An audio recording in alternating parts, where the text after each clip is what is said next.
우리가 참 어려운 힘든 시간을 보내고 있는데 이 어려움 속에서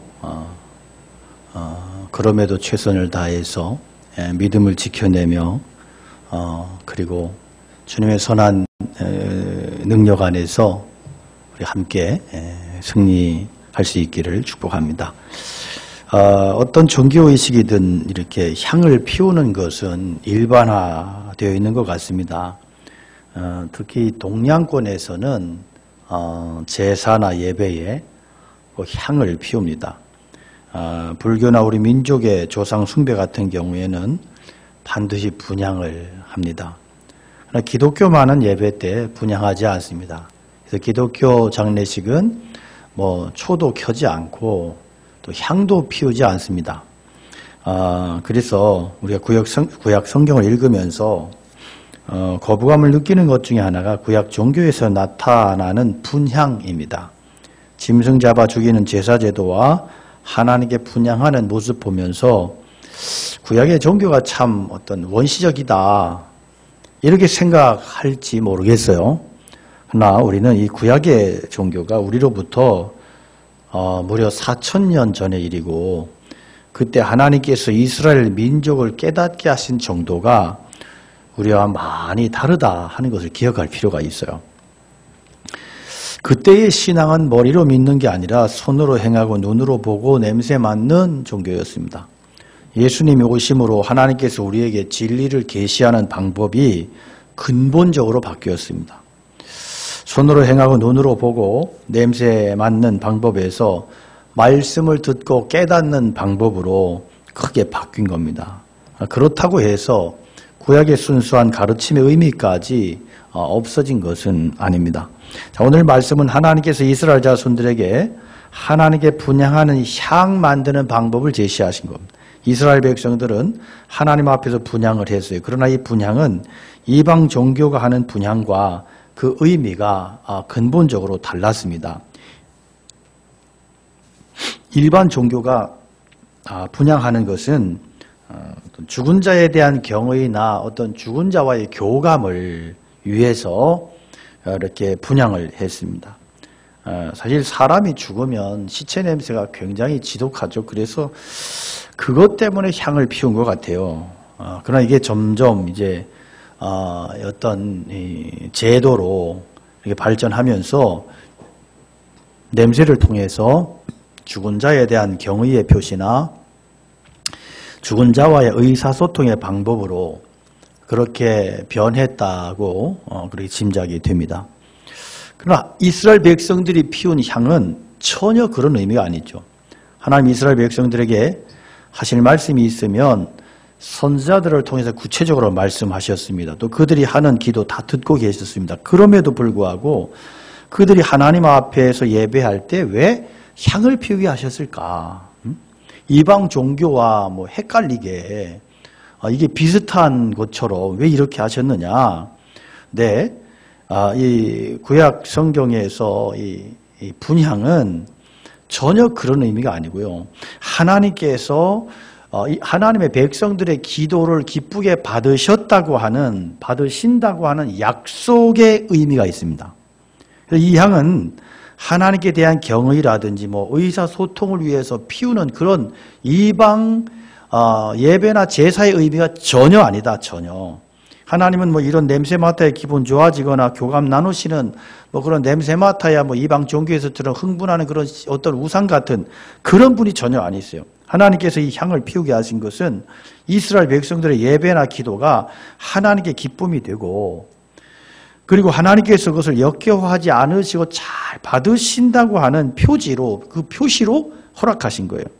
이스라엘 백성들이 하나님 앞에 나올 때 이런 방식을 가지고 나오면 결코 하나님으로부터 거절당하지 않을 것이라고 하는 그러한 미리 약속을 이렇게 해 주신 것이고 그 약속의 의미가 그 속에 있는 것이에요. 우리 하나님 볼 수 없어요. 또 하나님이 우리 기도를 들으셨는지 봉사를 받으셨는지 몰라요. 그런 율법에서 말씀하시는 대로 하나님을 섬겼다면 그들의 기도나 섬김을 하나님께서 틀림없이 받으신다고 하는 그 약속으로 향을 피우게 하신 거예요. 그러므로 이 향은 우리 안에 잡고 있는 이 의심과 불신을 태우는 향이고, 우리의 모습이 아무리 하나님 앞에서 부족하고 추악하다 하더라도 하나님의 말씀에 따라서 나왔다면 결국 거절당하지 않을 것이라고 하는 확신을 주는 향인 거예요. 먼저 하나님은 이 향을 어떻게 만들 것인가에 대해서 34절에 보면 너는 소합향과 나감향과 풍자향의 향품을 가져다 그 향품을 유향의 속도에 같은 분량으로 해라. 이게 뭐 네 가지 이 향이 나오는데 이게 뭔 얘기인지 어떤 향인지 알 수가 없어요. 알 수가 없어요. 그 왜 또 동일하게 섞으라 했는지 알 수 없어요. 어떤 학자는 이 향을 하나씩 태우면 좋은 냄새가 나지 않는데 이렇게 합성해가지고 태우면 좋은 냄새가 난다. 이래 하지만 그런 얘기도 하지만 사실 증명할 길이 없는 거예요. 단지 이제 구약 시대에 이런 향들이 팔레스타인 지역에서는 나지 않았고 무역상들을 통해서 귀하게 구입할 수 있었고, 그래서 하나님께는 이 네 가지의 섞은 향을 준비해서 하나님 앞에 태우라고 그렇게 하나님이 명령하셨다는 사실이에요. 이 향이 그렇게 귀한 이유가 뭐냐? 우리가 지난 시간에는 이제 영상으로 예배를 드려서 아마 몇 분이나 이 말씀을 들었는지 모르겠어요. 그런데 관유에 대한 말씀을 했습니다. 그래서 이 관유는 하나님의 소유를 밝히는 의미가 있어요. 그래서 기름을 부을 때 그것이 기구가 하나님께서로, 사람이 하나님의 사람으로 구별되는 그런 구원론적인 의미가 있다 하는 것을 지난 시간에 말씀을 드렸고요. 이 성막이나 범내에 기름 붓기 전에는 그냥 천막이고 이 법궤가 그냥 나무 상자지만 거기에 기름 바름으로써 그 물건들이 구원론적인 의미를 가지고 그것들이 이스라엘 백성들에게 믿음을 불러일으키는 은혜의 도구, 수단이 되었습니다. 이 성막을 보기만 해도 사람들의 마음에 믿음이 생겼고 법궤를 생각하기만 해도 믿음이 생겼어요. 그러나 오늘 말씀하고 있는 향은 이런 구원론적인 의미 그 이상의 뜻이 들어있어요. 이 향은 단순히 어떤 죄 용서와 하나님의 은혜에 대한 믿음을 불러일으키는 그런 게 아니고요. 이 향은 하나님께서 우리에게 말씀하신 모든 것들에 대해서 다 순종한 이후에 최종적으로 이 모든 것들이 하나님께 받아들여졌고 하나님께서 우리의 모든 순종을 기쁘게 받으셨다고 하는 그 보증으로 주신 거예요. 그 약속이 여기 있어요. 그래서 이런 최종적으로 나의 예배가 하나님께 상달이 되었고 하나님께서 나의 모든 죄를 용서해 주셨다고 하는 이 사실을 확신하는 그 의미의 향이었습니다. 이건 어떤 내면적인 그냥 주관적인 확신이 아니고 이것은 그런 믿음에 따라 실제로 행동한 이후에 그 모든 행동이 하나님 앞에 예배로 제사로 그렇게 받아들여졌다고 하는 것을 약속받는 것입니다. 그래서 하나님이 이스라엘 족속에 만들라 하신 이 향은 성전의 하나님 바로 앞에서 피우는 것이었습니다. 그래서 우리가 이 성소를 지나서 지성소잖아요. 이 성소의 맨 마지막 부분, 지성소의 가장 가까운 부분 이렇게 이 향단이 설치되어 있죠. 그래서 이것은 이제 36절에 보니까 그 향 얼마를 곱겠지요. 내가 너와 만날 회막안 증거궤 앞에 두라. 이 향은 너희에게 지극히 거룩하다. 그래서 그 위치를 말하는 거고요. 그렇게 법궤 바로 앞에서 피우게 되어 있습니다. 이건 이스라엘 백성들이 하나님 앞에 얼마나 사랑스럽고 그들의 모든 예배나 삶이 하나님 앞에 얼마나 아름답게 받아들여졌는가 하는 것을 나타내고 이것은 또한 그들이 결국 하나님의 전에서 내어 쫓기지 않을 것이라고 하는 것을 약속하는 것입니다. 그렇기 때문에 이 향은 다른 종교에서도 분향하는 그런 의미와 전혀 다르다. 근본적으로 다른 종교에서는 이 향이 단지 어떤 신에 대한 경의나 어떤 죽은 자와의 어떤 교감 이런 것 때문에 태우는 거였지만 율법에서는 이미 그들의 순종이 하나님께 받아들여졌고 만족되었고 그 위에 다른 어떤 행동이 필요하지 않다고 하는 그러한 도장의 의미의, 약속의 의미의 향이었습니다. 그러므로 이 향을 피우며 하나님 앞에 기도드릴 때마다 이스라엘 제사장이나 백성들은 그들의 기도가 하나님 앞에서 거절당하지 않았고 하나님의 존전에서 내쫓기지 않았고 하나님께서 그들에게 은혜를 거두시지 않을 것에 대한 그런 약속의 의미가, 보증의 의미가 이 향에, 분향에 있다 하는 것이죠. 근데 이 향의 두 번째 특징 보면 소금을 쳐서 성별케 해라 35절에 그랬어요. 향에 소금 친 것에 대해 여러 가지 견해가 있는데요. 어떤 사람들은 향이 불에 잘 타도록 위해서 소금을 쳤다고 하기도 하고 변질되지 않도록 하기 위해서 소금을 쳤다고도 해요. 그러나 성경 본문에는 성별을 위해서, 이게 성결을 위해서 성결하도록 소금을 쳤다 그랬어요. 예? 그러니까 이 말씀은 하나님의 법규합 지성소나 성소에서 하나님께 분향하는 그 일 외에는 결코 다른 용도로 이 향을 사용하지 못하도록 구별시켰다는 거예요. 절대로 다른 용도로는 쓸 수가 없었습니다. 우리가 생각할 것은 하나님 앞에 드려지는 이 향이 도대체 뭔 의미가 있느냐 하는 거예요. 의미. 분명히 이스라엘 백성들이 바치는 번제는 완전한 게 아니었어요. 왜냐하면 만일 이게 완전한 거라면 제사는 더 이상 드릴 필요가 없기 때문이죠. 이스라엘 자손들의 번제는 부분적으로 완전한 거였어요. 그래서 그 죄에 대해서는 그 제물이 충분했지만 그러나 완전히 만족한 건 아니야. 또 계속 반복을 해야 되고 이스라엘 자손의 번제는 계속해서 그 죄의 양과 죄에 따라서 계속 끊임없이 반복되어야 됐기 때문이죠. 하나님 앞에 완전히 만족스러운 향은 무엇이었냐? 예수 그리스도의 십자가예요. 십자가 위에 달리신 아들의 모습, 이것은 처참한 것이나 실패한 것의 모습이 아니에요. 하나님께서 가장 사랑하시는 모습이었고 향이었습니다. 하나님 앞에 가장 완전한 기도는 십자가 위에 달린 하나님의 아들의 기도였습니다. 그가 십자가 위에서 순종하셨을 때 하나님께서는 완전히 만족하셨어요. 그래서 성수의 휘장이 찢어지고 더 이상의 제사가 필요치 않게 되었습니다. 그래서 성수의 향은 하나님께서 우리를 어떻게 보시며 어떻게 받으셨는가 하는 것을 가르쳐줘요. 하나님은 그리스도의 십자가로 완전히 만족하셨어요. 그의 십자가에까지 눈에 보이는 향으로 이스라엘의 어두운 실체를 가리고 하나님께서는 그들을 사랑해 주셨어요. 그러나 하나님은 아들의 순종에 만족하셨고 더 이상 다른 것이 더 이상 필요치 않았어요. 하나님께서 아들의 순종에 만족하셨다는 게 어떻게 나타나요? 그를 죽은 자 가운데서 다시 살리심으로 증명하신 거예요. 그러니까 죽은 자 가운데 계시지 않고 부활하셔서 하늘 보좌에 앉으셨다는 것은 예수님의 순종이 하나님을 완전히 만족해 하셨다고 하는 증거인 겁니다. 자, 하나님께서 아들을 받으셨다고 하는 것은 아들 혼자만 받으셨다는 게 아니에요. 아들을 받으셨다는 것은 계약에 의해서 그 아들 안에 포함된 모든 신자들을 다 받으셨다는 뜻이 있어요. 하나님께서는 다른 거 보지 않으세요. 오직 아들 안에 있느냐 아들 밖에 있느냐만 보신다.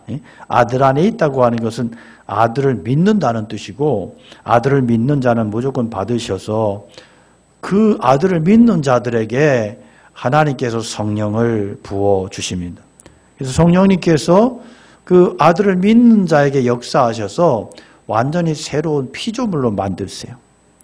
우리 안을 뜯어 고치시고 영을 바꾸시고 그래서 하나님을 찾고 하나님으로 만족하고 하나님을 감사하고 하나님께 순종하는 자로 만드세요. 여러분 우리의 영이 바뀌지 않으면 하나님 찾지도 않고 하나님 앞에 나가려고 하지도 않습니다. 그래서 거역의 영이냐 순종의 영이냐 성령 받은 사람은 하나님을 찾게 돼 있고 그리고 성령 받은 사람은 그래도 어찌되든 하나님의 말씀에 하나님의 뜻에 순종하려고 하는 몸부림이고 갈급함이 있단 말이에요. 그래서 성령님이 오시면 하나님을 찾게 되고 하나님께서 그 아들 그리스도를 예수님을 받으신 것처럼 나도 거절하지 않으시고 받으신다고 하는 확신이 생기는 거예요. 우리에게 가장 중요한 것은 하나님의 은혜가 계속되는 거예요. 우리가 세상에서 살 수 있는 것은 하나님의 은혜가 우리와 늘 함께 있기 때문에 만약 우리에게서 하나님의 은혜가 없어진다면 아마 반미치광이가 될 거예요. 성령이 떠난 사울처럼. 그래 뭐 다윗이 막 찬양을 해주면 막 잠잠해졌다가 막 갑자기 또 막 창을 들고 던지고 달려들고 반미치광이가 되는 거예요. 성령님이 떠날 때. 우리에게는 하나님의 그래서 은혜가 필요한 것이고 우리가 살아가면서 끊임없이 구해야 되는 것이 뭐예요? 하나님의 은혜를 갈구하는 거예요. 하나님의 은혜를 구하고 하나님의 긍휼하심을 구하고. 그럼 하나님의 은혜를 구하는 자가 교만해질 수 있겠어요? 하나님의 은혜를 구하는 자는 겸손할 수밖에 없어요. 하나님의 긍휼을 구하는 자가 그렇게 함부로 날뛸 수 있겠어요? 그러니까 우리가 기도하며 삶을 통해서 하나님의 은혜를 구한다, 하나님의 긍휼을 구한다고 하는 것은 그 자체가 겸손인 거예요.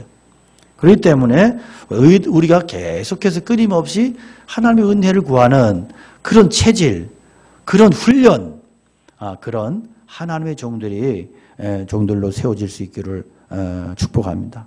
근데 소금을 친다는 게 뭐냐? 우리는 하나님의 존전에 나갈 때마다 우리의 심령의 마음에 소금을 쳐야 돼. 하나님께서 우리를 무조건 받으신다 그래서 우리 기분이나 감정대로 함부로 하나님의 존전에 나가면 안 되는 거예요. 그래서 우리 하나님 앞에 정말 절제가 필요합니다. 다른 사람에게 화가 났을 때 우리는 하나님 앞에 그런 표현들을 막 쏟아놔. 하나님 앞에 막 그렇게 막 쓰레기 같은 감정으로 막 퍼붓듯이 기도해. 물론 그렇게 하고 나면 우리의 마음이 시원해질 수 있어요. 왜냐하면 이 어떤 감정을 쏟아냈기 때문에 카타르시스가 오거든. 그러나 그것은 하나님 앞에서 도대체 우리 자신이 어떤 존재인지를 완전히 무시하는 것을 잊어버리는 거예요. 하나님은 우리가 친구를 만나서 하고 싶은 그런 소리를 막 함부로 막 욕지거리까지 하면서 그렇게 퍼붓듯이 해도 되는 분이 아니세요.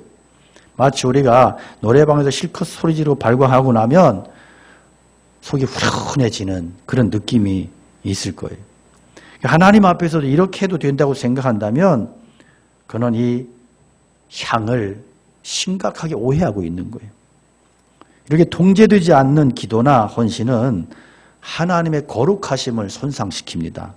마치 하나님은 가만히 계셔서 내 푸념이나 분노에 찬 기도를 들으셔야 되는 분이고 나는 당연히 그런 식으로 하나님 앞에 나아가도 된다고 생각한다면 이 사람은 소금치지 않은 향을 드리는 것과 같고 그런 향은 하나님이 받으실 수 없는 역겨운 향이 되는 거예요. 그래서 무슨 요즘 한참 논란이 됐던 하나님도 꼼짝 못해, 하나님도 까불면 죽어, 이런 정말로 이런 막대 먹은 그런 이야기를 하면서 문제를 삼는 게 그만큼 나는 하나님과 친해. 이런 망나니 같은 이런 얘기를 함부로 하고 그것을 신앙이 좋은 것처럼 포장하는 이것은 굉장히 심각하게 잘못된 신앙이에요. 이건 완전히 잘못된 신앙. 그래서 하나님을 그렇게 막대해도 되는 분인 것처럼 이 한국교회 삼류 부흥사들이 남겨놓은 이 아주 부패한 씨앗이에요. 그래서 저는 요즘에 그런 생각을 합니다. 코로나로 인해서 막 삼류, 사류, 막 메뚜기처럼 뛰어다니던 막 예수 믿으면 복 받습니다. 예수 믿으면 성공합니다. 목사 잘 섬기면 모든 일이 잘 풀릴 줄 믿습니다. 할렐루야 막 하고 막 돌아다니던 메뚜기들이 다 죽었습니다. 지금 코로나 때문에. 그래서 저는 그런 생각을 해요. 이 기간이 이스라엘 백성들이 하나님을 불순종하고 그래서 막 하나님 앞에 엉망진창으로 살다가 결국은 망해서 그래서 바벨론 포로 생활하고 바벨론에 끌려가 70년 살았던 그 기간과도 같은 시간이 아니냐. 그 기간 동안에 하나님의 백성들이 어떻게 돼요? 환골탈태하죠. 고통 속에서, 눈물 속에서 거짓된 신앙 다 빼버리고 그리고 참된 신앙, 정말 하나님 앞에 순서 깨끗한 신앙으로 회복되는데 70년 걸린 거예요. 그러고 나서 그들이 고토로 돌아가서 다시금 하나님을 예배하고 성벽을 세우고 하나님의 성전을 세우고 성벽을 고치고 하나님 앞에 그들이 정결한 백성으로 환골탈태하는, 저는 코로나를 하나님이 모두에게 허락하셨습니다. 교회 예외 없습니다. 지금도 어떤 이 신비적인 목사들, 신비적인 교회는 지금도 마스크 안 쓰고 주여 하면서 기도하는 그런 그룹들이 있어요. 드문드문. 이것들이 문제인 거예요. 그래서 저는 참 고통스러워 좀 괴로운 것이 뭐냐면 이런 것들 통해서 또 나올 확률이 또 높아. 그러면 그런 정말로 그렇게 막 무지막지하게 무식한 그런 막 우격다짐식의 믿음을 막 부르짖고 이런 그룹들을 통해서 코로나 바이러스가 또 발생이 되죠. 그러면 결국 누가 다 죽어요? 우리가 다 죽는 거예요. 우리가 다 죽는. 이게 그래서 앞으로 또 나올 수도 있어요. 그래서 그것을 통해서 우리가 교회가 다 죽는다, 억울하고 너무 힘들지만 저는 그런 것들도 하나님의 뜻이 있다. 우리는 겸손하게 받아들여야 돼.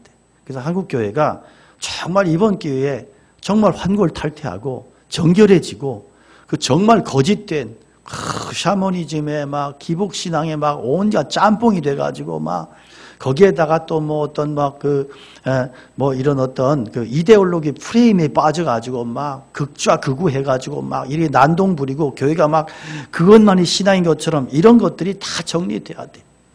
그러니까 우리가 이 어려움의 때는 뭐 해야 되냐 하면 자꾸 불평을 만들고 따라합시다. 잠잠히 하나님만을 바라고 기다리고 기도합시다.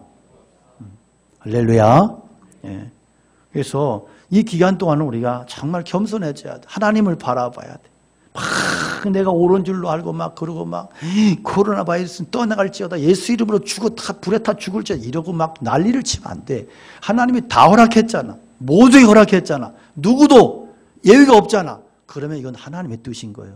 여기에서 내가 너를 정결케 하리라. 내가 너를 깨끗게 하고 교회를 정결케 하고 성전을 청결하게 하고 성도들의 신앙을 순결한 신앙으로 만들겠다고 하나님의 의지가 담겨 있다고 저는 믿습니다. 그래서 이 속에서 우리가 하나님 앞에 겸손해져야지 뭐 하나님도 까불면 이런 사람들은 다 죽어야 되는 거예요. 이거. 없어져야 되는 거예요. 이런 신앙은 신앙이 아니에요. 그러니까 우리 하나님 앞에 정말로 온전한 신앙으로 정말 하나님 앞에 겸손한 믿음으로 그렇게 거듭나고 또 새로워지고 깨끗게 되는 그러한 은혜가 축복이 있기를 축복합니다. 자, 이스라엘 백성들의 예배는 그들의 삶과 결코 분리될 수 없는 하나였습니다. 하나님께서는 이스라엘 백성들이 드리는 제사를 그들의 삶과 연결시켜서 받으셨습니다. 사실 어떤 의미에서 그들의 제사가 부족한 것이 없는 것 같은 때에도 그들의 삶이 뒷받침되지 못할 때 하나님은 그 예배를 제사를 거부하셨습니다. 그래서 사무엘 선지자를 통해서 순종의 제사보다 더 귀하다, 더 낫다 이렇게 말씀하시는 거예요. 왜? 그 예배나 제사가 결코 삶과 분리될 수 없는 하나였기 때문에. 그래서 예배가 아무리 화려하고 근사하고 예배가 정말로 잘 드려져도 삶이 엉터리면 엉터리인 거예요. 그 예배는 엉터리인 거예요. 그래서 결국은 뭐냐 하면 삶이 변화되지 않으면 예배는 그것으로 이미 실패야. 그래서 다시 말하면 제사는 뭐냐? 하나님 앞에 드리는 삶의 변화의 시작이었고, 그래서 그들이 하나님 앞에 자기 죄를 고하고 번제나 속죄 제사를 드렸으면 돌아가서는 그들이 다시 돌아가서 그런 죄를 짓지 않을 삶의 변화의 열매를 다시금 하나님 앞에 가져와서 또 예배를 드려야 됐다. 그거 받으시는 거예요. 그것을. 그러니까 마치 다람쥐 쳇바퀴 돌 때 똑같이 죄 짓는 상황을 자꾸 반복하면서 그러면 삶은 바꾸지 않으면서 제사를 드리는, 이건 이미 죽은 제사예요. 죽은 예배예요. 하나님이 원하시는 것은 이게 아니고요. 죽은 제사가 아니에요. 기름을 바른 회막이나 번제단 통해서 믿음이 생겼으면 이제 뭐 해야 돼요? 이제 삶의 원칙을 뜯어 고쳐야 되는 거예요. 그렇게 하는 예배의 분향을 하나님이 받으시는 거예요. 예수님께서 십자가에 못 박히신 것은 우리가 죄짓고 회개하고 또 죄짓고 회개하고 또 죄짓고 회개하고 계속 반복하라고 그 십자가에 못 박히신 거 아니에요. 한 번 죄를 고백하고 회개했으면 더 이상 그렇게 살지 않을 삶의 변화를 가져오는 것이 하나님 앞에 뭐가 되는 거예요? 아름다운 향기가 되는 거예요. 현재 삶을 바꾸지 않고 회개하고 도둑질하고 또 회개하고 도둑질하고 이건 향이 아니고 이건 악취요. 죽은 제사요. 죽은 예배가 되는 거예요. 그래서 하나님이 원하시는 것은 우리도 감정풀이가 아니에요. 하나님이 원하시는 것은 우리의 삶의 변화예요. 마음을 아파하고 그리고 현장에 나가서 그것을 삶으로 뜯어 고치고 그래서 십자가를 믿으면 믿은 자의 결단이 요구됩니다. 물론 우리가 완전히 죄짓지 않는다는 거 불가능하겠지만 내가 하나님께 회개의 기도를 드렸다면 뭔가 바뀌어야 돼요. 장사하는 원칙도 바꾸고 공부하는 방식도 바꾸고 사람과 교제하는 방식도 바꾸고 나쁜 음식 먹는 그런 습성도 바꾸고 여가 사용하는 방법도 바꾸어서 하나님이 나를 싫어하지 않으시도록 하나님께서 나를 기뻐 받으실 수 있도록 나의 삶을 만족하시도록 그러게 내가 부단히 하나님을 향하여 그 방향을 향하여 자꾸 나가야 되는 거예요. 자꾸. 우리 예배 드릴 때 이 예배 속에는 이런 결단이 포함되어 있어야 되는 것입니다. 하나님을 만족시키지 못하는 부분을 바꾸고자 하는 삶의 결단이 예배 속에서 일어나야 되는 것입니다. 이게 번제와 향의 차이예요. 그럼 하나님은 마치 아름다운 향내를 맡으시듯이 우리의 변화된 그 향, 그 하나님 앞에 달라진 그 향을 받으시고 우리를 사랑하시고 축복하신다는 원리가 있습니다. 그래서 이스라엘 백성들이 향 피울 때는 공중 예배 드리고 있을 때였어요. 그들이 중요하게 생각한 것은 하나님께서 개개인을 사랑하시기도 하지만 이스라엘 민족 전체를 미워하시지 않는 거예요. 제사장이 하나님께 향을 피우며 기도하는 동안 이스라엘 백성들은 밖에 서서 그들의 죄성에 대해서 깊이 애통하며 하나님께서 다시 이스라엘을 사랑하셔서 이스라엘 나라를 회복시켜 주실 것을 간절히 기도했습니다. 여러분 우리 모두가 함께 모여서 하나님의 나라가 이 땅에 이루어지도록 그렇게 힘써 간절히 기도하기 바랍니다. 하나님의 나라가 이루어진다고 하는 것은 많은 사람들이 자신의 죄성을 깨닫고 그 죄의 씻음 받기를 위해서 그래서 낮아지고 주님께로 나오는 것을 말합니다. 죄를 알아야 돼요. 교회는 죄를 치료받기 위해서 주님이 세워놓으신 실로암이에요. 그래서 이 실로암을 통해서 죄가 씻어지는 역사가 계속돼야 돼요. 또 믿는 자 한 사람 한 사람이 더 깊은 신앙의 자리로 뿌리를 내려야 됩니다. 뿐만 아니라 우리의 삶 가운데 하나님께 복종하지 못하는 부분들을 구체적으로 내려놓고 삶의 방식을 근본적으로 바꿀 수 있는 힘을 달라고 그렇게 정직한 영으로 기도하셔야 됩니다. 함께 그렇게 할 때 하나님께서 우리 공동체를 기뻐 받으신다 하는 거예요.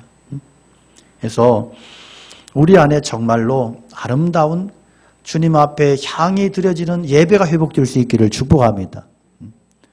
그동안에 한국교회 예배가 사람들이 모여가지고 왁자지 걸마 어떤 이벤트, 어떤 퍼포먼스, 어떤 막 행사, 막 현란하게 막 그렇게 하고 막 그래서 감정에 취하고 기분에 취해가지고 뭐 그렇게 하나님과 상관은 하나님께 집중되지 못하고 자기들끼리 모여서 이방 신에게 제사하듯이 축제하듯이 그렇게 돌아갔다면 이제 우리 예배는 정말 하나님과 독대하는 예배, 하나님께 향이 드려지는 예배로 바뀌어져야 될 줄로 믿습니다. 그래서 우리가 이제는 참 그래요. 옆에 사람과 뭐 잘 오셨습니다 인사할 수도 없어. 너무 멀어가지고 들리지도 않아. 서로 이게 까맣게 앉아가지고 여기에서 뭘 해야 되느냐? 하나님을 독대하는 훈련하고 내가 하나님 앞에 정말 최상의 향을 올려드릴 수 있는 그 신앙을 쌓아가고 회복하고 준비할 수 있기를 축복합니다. 그래서 모든 환난은 우리를 기도하는 자리로 이끌어요. 억지로 하든 자원해서 기도드리든 우리가 하나님 앞에 나와서 더 하나님 기뻐하시는 삶을 살 수 있도록 그렇게 기도하는 것이 바로 향이에요. 향. 그리고 내가 주님을 사랑하는 마음으로 행한 모든 것은 다 하나님 앞에 아름다운 향인 거예요. 내가 먹을 거 먹지 않고 남에게 주고 다른 영혼 위해서 밤잠 자지 못하고 고민하고 하나님 뜻을 발견하기 위해서 힘들어하고 그 뜻을 위해서 내가 손해를 결단하고 포기하고 하나님의 어떻게 하면 하나님께서 기뻐하시는 삶을 살아낼 것인가. 그 장사를 하면서 직장 생활을 하면서 친구 관계 속에서도 그래, 이렇게 하는 것은 하나님 기뻐하지 않는 거야 결단하는 그 몸부림, 그런 마음들, 이게 뭐라고요? 이게 하나님 앞에 아름다운 향인 거예요. 우리의 모습을, 삶을 한번 돌아보시기 바랍니다. 나는 하나님 앞에 삶을 통해서, 삶의 예배를 통해서 향을 드리는 자인지 악취를 풍기는 자인지. 내가 주님을 위해서 수고한 모든 것들은 없어지지 않아요. 그것은 하나님의 보좌 앞에 모여있고 때가 되면 놀라운 힘으로 교회와 믿는 자들 위에 부어져서 교회가 힘있게 생명력을 발하게 될 것입니다. 주님 안에서 수고한 것들은 절대로 헛되지 않을 거예요. 우리의 삶이 주님께 드려지는 그러한 향이 되고 하나님께서 기뻐 받으시는 그러한 모습이 될 수 있기를 축복합니다. 우리 함께 찬양 올려